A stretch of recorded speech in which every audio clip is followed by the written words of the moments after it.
नमस्कार व्यूअर्स, मैं हूं अमीश देवगन और आप देख रहे हैं प्राइम टाइम का नंबर 1 शो आर पार।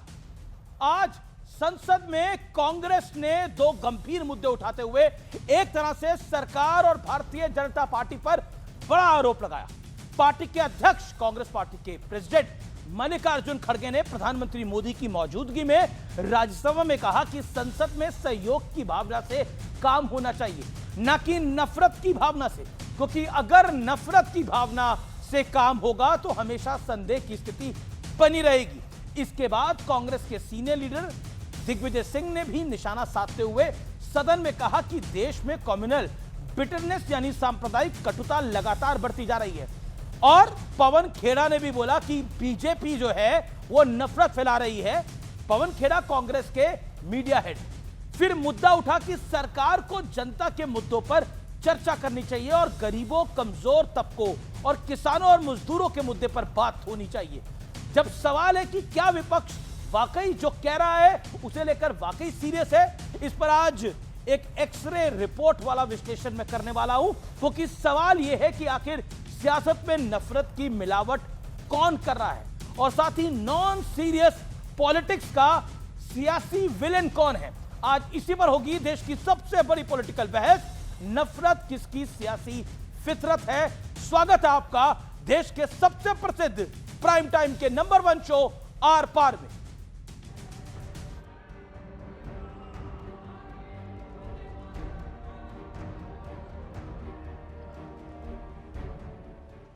राज्यसभा से कई सांसदों का कार्यकाल समाप्त हो रहा है। इस मौके पर विदाई भाषण का आयोजन हुआ। पीएम मोदी भी इसमें शामिल हुए।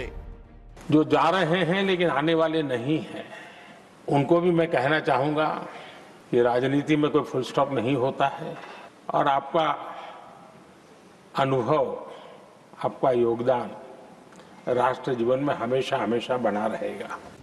विदाई भाषण के दौरान हंसी ठहाकों के मौके भी आए।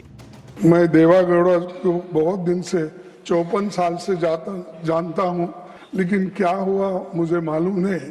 वो तो प्रेम हमारे साथ किए, मोहब्बत हमारे साथ, शादी मोदी साहब के साथ की। ये रिसेंटली हुआ। लेकिन इस हल्के फुल्के माहौल के बीच कांग्रेस अध्यक्ष मल्लिकार्जुन खड़गे अचानक सियासी एजेंडा ले आए। हमेशा कोऑपरेशन से हम एक दूसरे को मदद कर सकते हैं, ना कि हेट्रेड से। और कितना हम एक दूसरे को दूरी रखेंगे तो उतना ही मिसअंडरस्टैंडिंग, सस्पिशन, ये सब हो जाएगा। नफरत वाली सियासत का मुद्दा आया तो दिग्विजय सिंह भी पीछे नहीं रहे कि आज इस देश में जिस प्रकार से सांप्रदायिक कटुता बढ़ती जा रही है, मनमुटाव बढ़ता जा रहा है, ये देश के लिए उचित नहीं है। कांग्रेस की तरफ से वार हुआ तो बीजेपी ने तुरंत राहुल गांधी को निशाने पर ले लिया और संसद के उनके व्यवहार को लेकर तीखा हमला किया।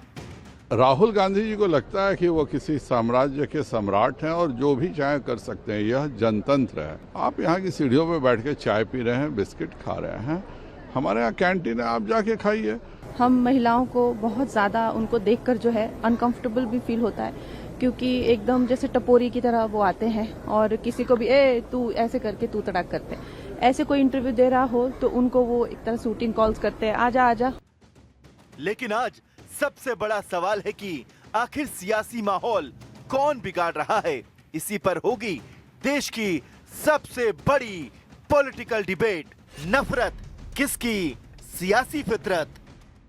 और अब वक्त है आर पार के सुप्रसिद्ध विश्लेषण का। आइए नजर डाल लेते हैं विपक्ष की सीरियस पॉलिटिक्स का विश्लेषण, जो कि काफी सीरियस है और ये मुद्दा भी बहुत सीरियस है। बजट सत्र 2018, राहुल गांधी कितने सीरियस थे आपको बताता हूं। सिंगापुर और मलेशिया की यात्रा पर थे।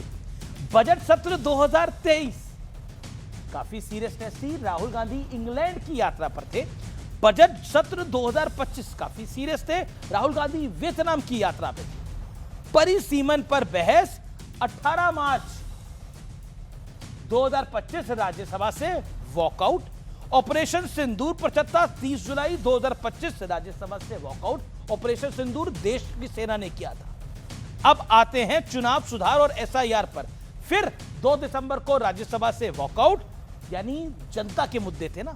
9 मार्च 2026 हाल ही में विपक्ष की मांग पर स्पीकर ओम बिरला के खिलाफ अविश्वास प्रस्ताव पर चर्चा तय की गई थी।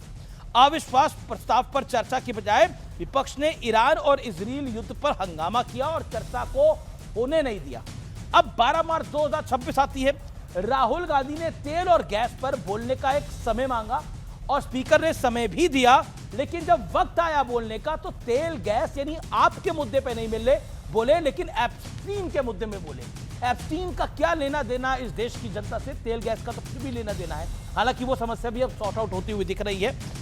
बड़ा सवाल यह है, क्या सदन में सीरियस पॉलिटिक्स की कमी हो गई है?